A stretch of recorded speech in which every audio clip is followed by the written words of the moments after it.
Hey guys, a lot of people have been asking me to do a warrior pre-bis guide for the Horde, so we're going to go ahead and do that today. There's a lot of options, a lot to cover, and we're going to start at level 48. For starters, the most important stat for warriors is to be hit capped, and then you want as much health and armor as possible. So the three stats we'll be looking for today is 6% hit and at minimum +5 to a certain weapon skill. Orcs are exempt from this. They'll just be using axes because they get +5 to axes as their racial. So every other race will need anywhere from +5 to +8 to a weapon skill, as well as 6% hit. And then warriors will want as much health and armor as possible. Okay, beyond that, you'll just want as much stats as you can. So this is why tri-stat items like this are very good for warriors. Let's go ahead and start. Let's go ahead and get into the pre-bis list for warriors. And it starts in Mirah. The first pre-bis item is going to be the Blackstone ring, which you can get as early as level 48. Princess is level 51, so I always recommend going in within 3 levels of the last boss, and you want to try to pick up the Blackstone ring for the hit. In addition to that, after you finish your Blackstone ring, after you finish your Mirah, you're going to head over to Hinterlands, and you're going to do the Hinterlands Elite quest, where you will pick up your second piece of plus hit gear. This will be your Rune of the Guard Captain and the Woven Ivy necklace. Okay, once you have your trinket and your necklace from the Hinterlands Elite quest, you're going to want to get to level 52. If you're in phase 2, then you can go ahead and do the Diamond Flask quest in Sunken Temple. The Warrior Diamond Flask, what it does is it gives you 75 strengths, which lasts for 60 seconds. Most bosses last about a minute or less in Classic WoW, so the Diamond Flask actually ends up being one of the best items, and it also gives you health back, which you can use a Warrior Flask set, which we're not going to get into, but tanks can stack healing power to make that heal over time be even stronger. And so you might want to grab the Warrior Flask quest at level 52 when you go into Sunken Temple. Once you hit 54, I'd recommend doing a light BRD light run where you go for the Hand of Justice, which is the chance to gain an extra attack on hit, plus 20 attack power. Hodge is very good, and I highly recommend trying to get one of these and do BRD runs while you're leveling. You also have a chance at getting a Savage Gladiator chain, which drops from the arena, and it's the strongest chest in the game for warriors. About a 2% chance to get this per run, so expect to do anywhere from 50 to 100 runs to try and get this bad boy, unless you get super lucky. At level 55, there's a lot of items you can start doing. I like to do LBRS runs starting at 55 and just kind of spam these until I have all my items that I need, instead of like doing questing, because I like to try to get pre-bis items while I'm leveling. And so the first item that you're going to be going for is the Blackcrow, which is going to give you a 1% chance to hit, and that drops in LBRS. You also have a chance at getting a Ribsteel Footguards, which is a tri-stat item, which drops off of the Uruk Doomhowl, the Gauntlet boss in LBRS. These are very good, and they're a good option if you're not going for the Valor 4 set. The items that I really start to focus on in this pre-bis set is going to be the 4 set from Valor, which gives armor and attack power, and then the 2 set from Dal'rend, which gives 50 attack power, and then the offhand from Dal'rend gives defense and armor, which you are very, very much so lacking in P1 and 2. So I really like Dal'rend on warriors early on. Also in LBRS, you have an option, if you don't get Edge Masters, you have the option to get Reaver's Claws, which Reaver's Claws drops off the last boss. It's 1% crit, 15 stamina, 9 strength. Really good threat option, as well as tankiness because of the 15 stamina on the Reaver Claws. So try to pick those up off the last boss to have those as an option. And one other thing you can get when you're in there is the hit bracers. These are called the Slashclaw bracers, and these drop off Halcyon. These give 7 stamina, 7 agility, and 1% hit, but they are mail, so you'll be losing about 150 armor to wear these. So I tend to go for Battleborns over those, but the LBRS ones are pretty good. Another thing you might want to consider is the Rivenspike if you're playing Orc. The Rivenspike is the slowest damage one-handed axe in the game, and it's going to have 144 damage top in. As you can see, it has higher damage top in than all of these other stronger weapons, and this is for DPS mainly. You want a slow one-handed weapon with high top in. to give you solid damage. And so orcs are going to be wanting to go for one of these, which we'll talk about a few more options later on for BOEs for orcs. But if you're not going for BOEs, then you'll want to pick one of those up. At level 55, you can also start the Onyxia quest line, which starts at the top of the tower in Kargath. You have to go through some white options. You get a note in your inventory, then you start the Oni quest line. If you don't get a Hodge from your BRD, then you're going to want to pick up the Blackhand's Breath. This comes from doing the Onyxia quest line, and you'll want to grab this after you finish an Ubers later. But you'll also be getting the Voone's Vice Scripts, which I'm going to show you. These give you 2% hit early on. They are male, but you'll want to be rocking these until you get yourself an Edgemaster, or you get hit capped. Being hit capped is most important, so getting 2% hit on one item is very good, and you're going to be wanting to wear that in addition to the Blackhand's Breath once you do an Ubers run if you don't get yourself a Hodge.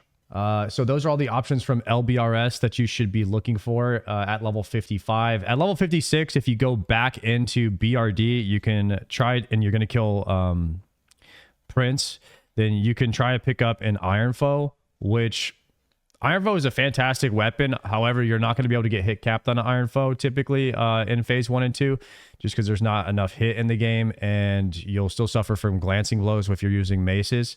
So it's a great weapon, but unfortunately, it's just better on a human than it is on the Horde side. So I don't really ever go for it on the Horde side.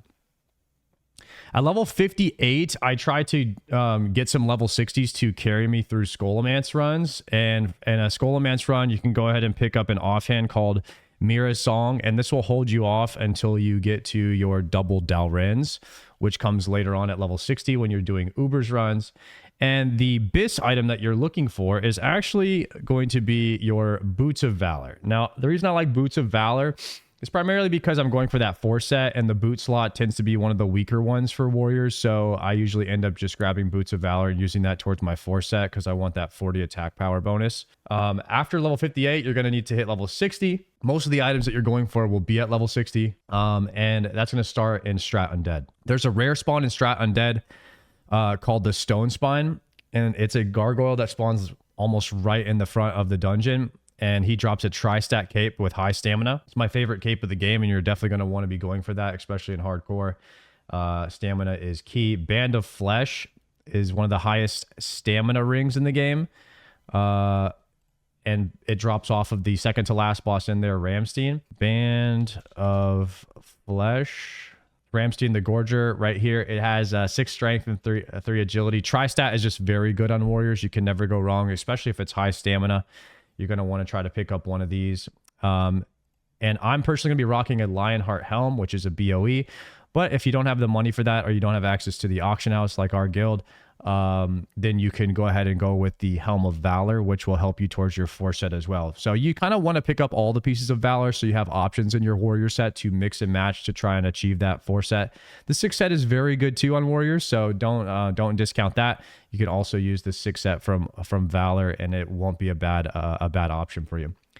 That's pretty much it for Strat Undead. We're not going to be looking at any items that don't have stamina besides these Battleborn arm braces. And I give you an additional option that has stamina on there. Stamina is kind of king for warrior, so you don't ever want to skimp out on armor and stamina, especially if you're going to be hybrid tanking or just doing DPS. If you pull aggro as a DPS, you still want to have a good bit of health pool so you don't die in hardcore. Most of your items are going to come from Ubers, so lots of items from Ubers. You're going to be getting the Dal'rends main hand, offhand, the Battleborn arm bracers from Rend, the breastplate from Drac, the shoulders from Rend, the Mastersmith's girdle. The reason I like this one a lot is because of how much armor it has on the belt. 500 armor on the belt is very high. That's almost as much armor that's on the leg plates. So you can see just how much armor that actually is. So I really like the Mastersmith's girdle. As far as shields go from Ubers, the Drac deflector is the best option for shields, which you'd want to be doing full Ubers runs trying to get one of these. So yes, I'm sorry I skipped over these. So you want to also pick up the leg plates of Valor from Strat Undead, and that'll probably be used towards your 4 set. I use it here in my overall set that I'm going for. So sorry for skipping over that one.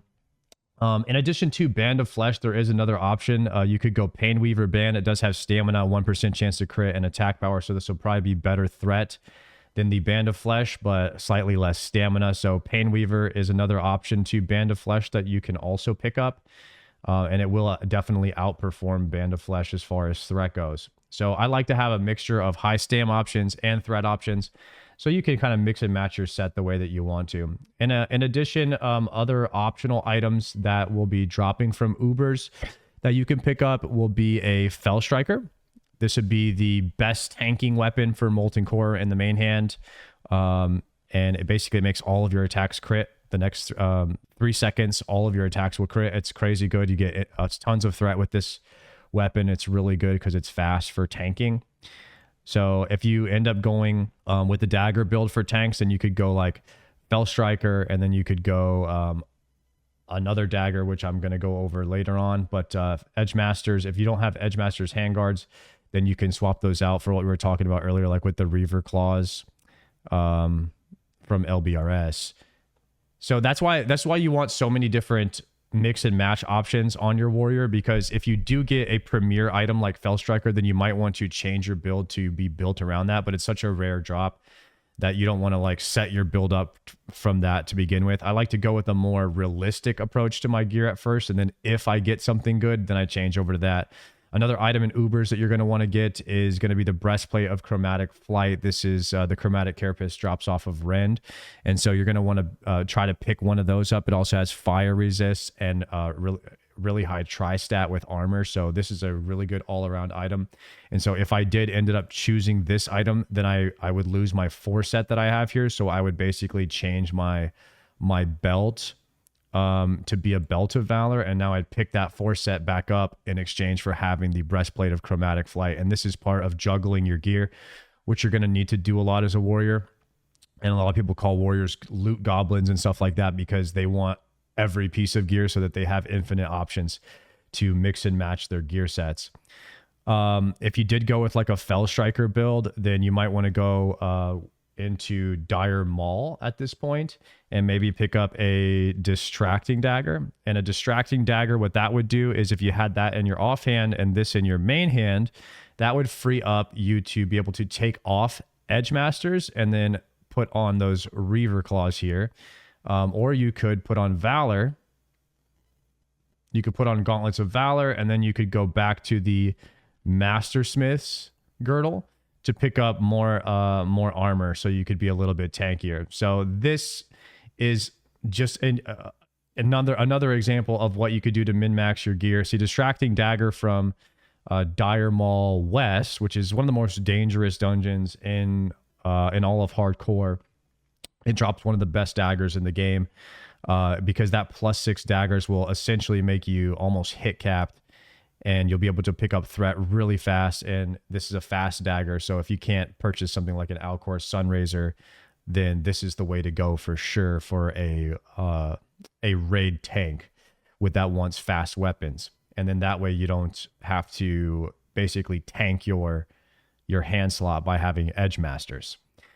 Okay, a couple of other things you can get is the Mugger's Belt, which has +5 to daggers on it. It is a leather belt, so I prefer the Distracting Dagger build over the Mugger's Belt, but this one comes from Dire Maul North. And then one other thing, this Blackcrow is pretty hard to get. I did like 15 runs of Elbers and I couldn't get it. So one other thing that you could do is you could get the Satyr's Bow, which comes from Dire Maul East, and it's a pretty high drop chance, 19% drop chance from the Imp Boss in Dire Maul East. So if you wanted to substitute DM East runs with instead of LBRS, Dire Maul doesn't come out till phase 2, so you have to do Blackcrow LBRS runs until then. And like the same thing with the dagger. Anything with Dire Maul is all phase 2, as well as a Diamond Flask, so you wouldn't be able to do this until phase 2 is released. Let's cover some BOEs. If you do have some money, if you are using the auction house, you can purchase a Lionheart Helm. This is give you 2% hit. Remember, all warriors want 6% hit, and then anywhere +5 to a certain weapon type that they're using or higher. +8 is the cap. Anywhere from +5 to 8 is where you want. It's the sweet spot for warriors. So having a Distracting Dagger gives you +6. If you're using Edge Masters, which is what I'm going to be using. Then it gives you more freedom to change up your weapons and use different weapons, especially ones that are a bit easier and safer to get, like the Dal'rends. And if you're doing a, let's swap this back so we can keep our 4-set for Valor. So we have 4-set Valor with Mastersmith's Girdle, and now we're talking about BOE. So there is a Alcor's Sunraiser. If you have a lot of money, you could just purchase one of these. This is the fastest dagger in the game, most damage. And you could pair that with a... you could pair it with a Fell Striker. This would be probably like an ideal setup. You'd probably swap those in your hands, and then you have Edge Masters here. This would be probably the best 2 weapons in the game for tanking. The problem is rogues also want both of these weapons, and Alcor's tends to be very expensive, as well as Edge Masters and Lionheart. Yeah, you're talking a lot of gold you're going to be needing to farm to get these items. If you are a orc, we don't want to leave out the orcs. The Axe of the Deep Woods is very good in the main hand for DPS, and then the Flurry Axe. Flurry Axe in the offhand is a BOE you can pick up, which is very fast, and it pairs well with Hand of Justice. A lot of extra attacks that you can get from proccing these weapons. If you don't go Flurry Axe, and you can go Bone Slicing Hatchets. These are very fast. If you don't want to purchase those, you can just go double Bone Slicing Hatchets if you're tanking. And those have a lot of agility and stamina on them, which is great for tanks, and pretty high DPS on the Bone Slicing Hatchets for orcs. So I'll make sure to have all of these items added in the guide in the comments below if you need to refer to it. You also have Titanic Legs, might not be in the game yet, but you also have Cloudkeeper leg plates, which is just a random world drop. I've seen these drop in Ubers before. If you pick up these, then you might want to sub these out with the leg plates of Valor. Maybe do the belt of Valor or the gloves of Valor, just depending on if you're an orc. You go with the Valor gloves here. And then you can keep your 4-set Valor. You go Cloudkeeper leg plates with double Bone Slice Hatchets. So a lot of BOE options that you can fit in there, as well as items that drop from dungeons. It's all about keeping that 6% hit and then getting as much health and armor as you possibly can. Orcs will be able to have a little bit more health and armor than everybody else because they don't need to take Edge Masters, or they don't need to run a certain build in order to achieve their hit cap, which is why Orc and Human are pretty OP in Classic WoW. There is also one special item in the game that gives plus axe skill. It's called the Gold Miner's Helmet, Expert Gold Miner's Helmet. And if you could purchase one of these off the auction house for pretty cheap, it's a level 33 item, so it will kind of scuff your stats a bit. But you're basically turning yourself into an orc by wearing this helmet, and then you can rock axes for a much cheaper than you can buying yourself a pair of Edge Masters. And you can see that your health doesn't really suffer too badly. You're still over 4k armor and almost 4,700 health with the Gold Miner's Helmet running double hatchet. So this would be a great tanking setup if you wanted a budget hit capped set. The last BOE option that you could get is called a Myrmidon Signet. This is the best ring in the game for warriors. Tri-stat, really high stamina, better than the Band of Flesh, and it's a bind on equip. This one also goes for a lot of money. Any of these items that are bind and equip that are better than the items that drop in the dungeons tend to go for a lot of money, so be ready to pay a lot for these type of items. That's pretty much it for your warrior pre-bis guide on the Horde side, and the minimum level that I would recommend you going into doing these dungeons, which can give you a chance at getting any of these gear drops. If you have any questions, I stream 6 days a week, twitch.tv/Shardaco. Happy to answer any of your warrior questions, pre-bis stuff, or how to get ready for tanking in Molten Core, etc. Please, if you like this video, hit subscribe, and I'll see you in the next one.